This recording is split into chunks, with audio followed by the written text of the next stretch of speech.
can hear me? Everyone can hear me? Let's get this party going. Good morning, everyone. My name is Rami Branitzky. Those of you I've had a pleasure to meet last night, it's terrific to see you back. Hopefully not after too many drinks. And those of you who are joining us this morning, welcome. This is our 4th annual CIO Summit, and it's the bigger and the best we've ever had.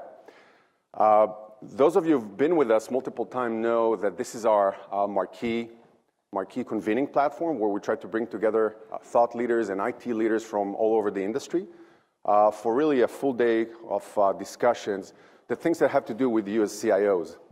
Someone told me last night that many of the CIO events are supposed to be about the CIOs, but then they're not.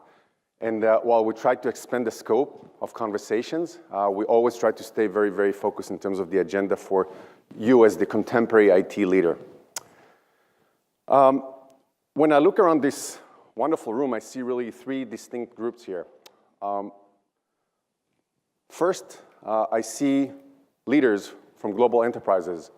And it's pretty staggering to look at the numbers. We have leaders here representing companies with the excess of $3 trillion in market cap and over $60 billion in IT budgets and over $100 billion in R&D budgets. And it's just remarkable.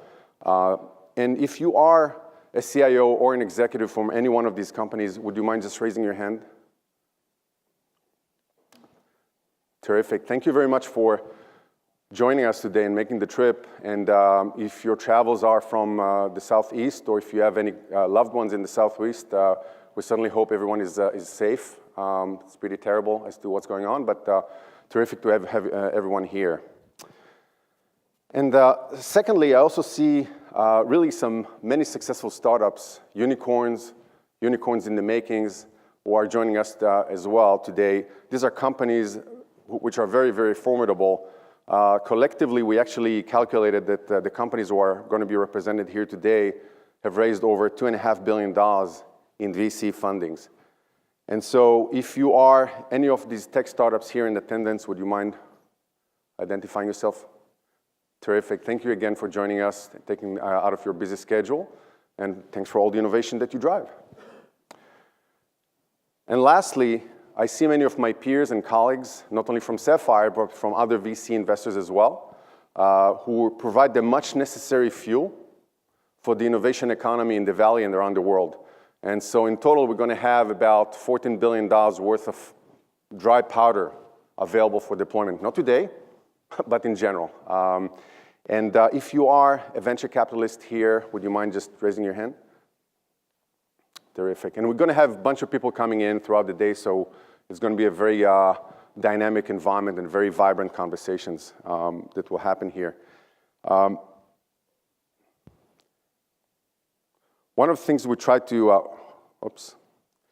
one of the things that we hope will happen today is not only will you find the right people and the right conversations, but you'll find that the agenda is going to be very much tailored to your needs.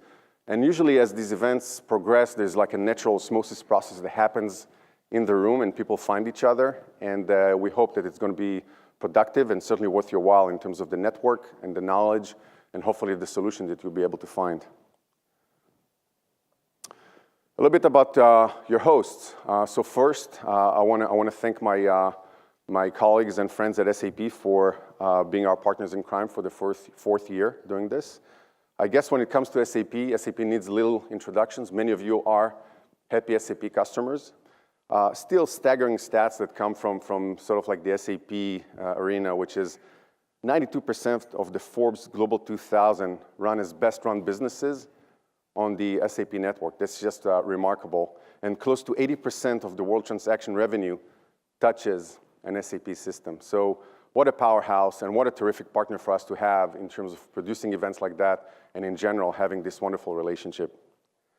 Those of you who don't know us, Sapphire Ventures, we've been around since 2011 in our current incarnation. Our lineage dates back to 1996 when we were formed as part of SAP. Then we spun off of SAP back in 2011, and we're now an independent international venture capital firm. Given our unique investment model, we invest in both direct companies as well as indirectly through other early stage VCs. we actually have a very vast portfolio. We have a vantage point to about 1,000 or so companies worldwide that provide innovation in enterprise. And I bring it up because it's a salient point for this audience. Many of you who talk to us as CIOs and you have questions that have to do with whether it's mainstream, analytics or infrastructure, or if it's a long-tail type solution, given our aperture, given the fact that we see so many things and touch so many companies, we can always curate the right list of companies that you can actually work with. We've been fortunate enough to have over 50 IPOs and M&As since 2011. Many of these companies, and I'll show you in a second, have become a household name, and we're very fortunate for that. But equally as exciting, we're very, very fortunate to have the current portfolio, and we believe that many of the companies in the current portfolio will become the next-gen household brands as well. In the process, we've raised $2.5 billion that we're now deploying to support innovation, again, worldwide. And these are some of the exits. It's a partial list of exit companies, but for those of you who don't know us, we were investors in Ultrix. We're invested in Nutanix, which was the best tech IPO in 2016. Box, you're going to hear from Aaron Levy later on. Some household names like Fitbit and DocuSign.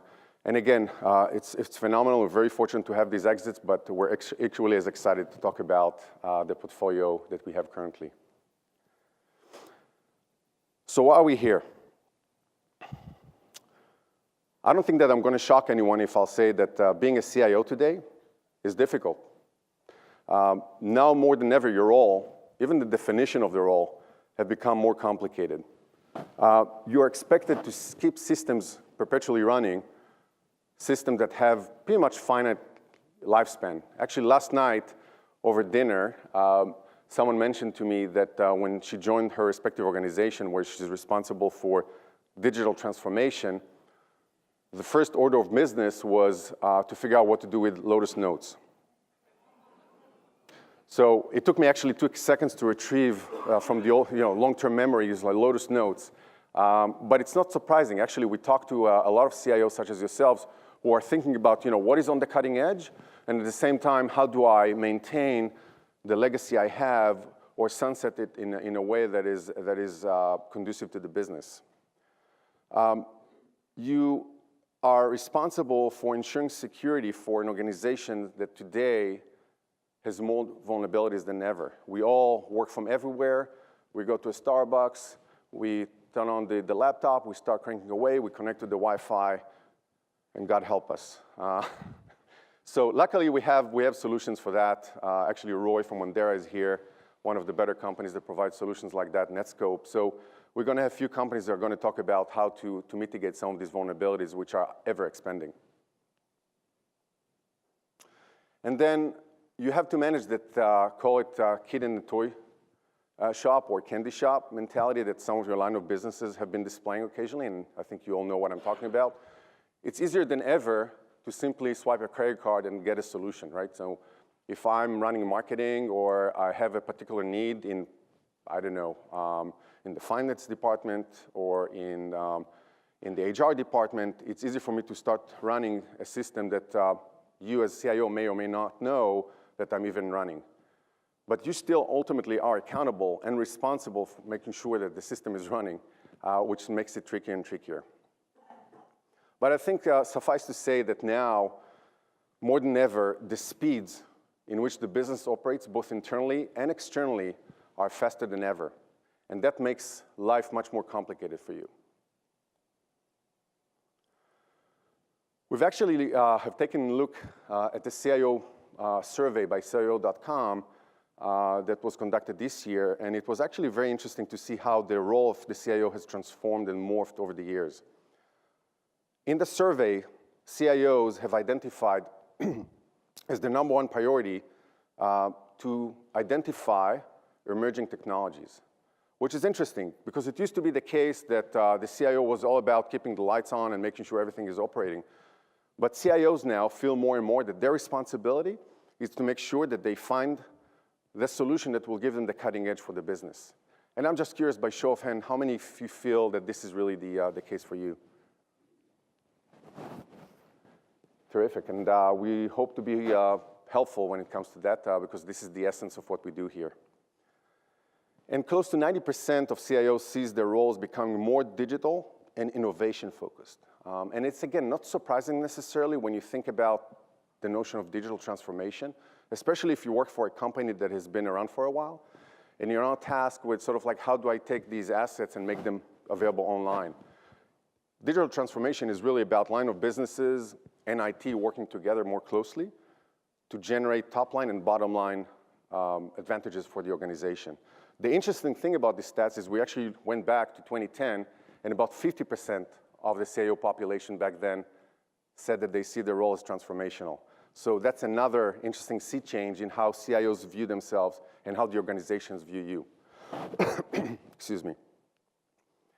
And lastly, 70% of IT departments now meet with underscore external customers. Used to be the case when you talk to a CIO, you define your customers as internal, but many of you now deal with customers, or, and Jana would be happy to show you his system, you're responsible for a system that actually drives revenue for your company. So you're responsible now for, the battles in the trenches, so to speak, in terms of acquiring customers and acquiring top line.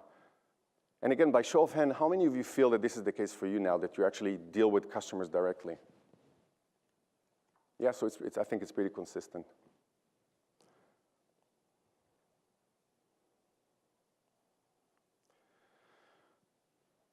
And amid of all this, your role is transforming, but the very ground on which you're standing is becoming shaky and shakier. And the reason for that is that the very nature of work is changing. And this is really going to be the topic of discussion today. When we thought about this day and we thought about the forces that actually influence the future of work, we actually came up with 4 key pillars that we'll talk about during the day. One, and it sounds dramatic, because it is the rise of the intelligent machine. It sounds like a Terminator movie. But we all grapple with the question of AI and ML and how do I incorporate it today. And there are some great solutions out there. We've invested in a company called Data Robot that provides solutions for that. But we know that we're very much in the early innings of actually doing that. What we don't know, we viscerally feel, and sort of like pundits tell us, is that there's going to be a huge transformation in terms of intelligent machines that are going to come in and either are going to augment us or potentially replace us. And this is a fundamental question for us, not necessarily just as executives or employees, but it's a great question for us as humans. I have kids who are college age. And when they ask me today for advice in terms of what profession should I be pursuing, when they ask me for advice, it's hard to say. It used to be safe to say, choose accounting, choose law, or medical profession, great professions. But who knows what they're going to look like in 20, 30 years, given the fact that this is such transformational.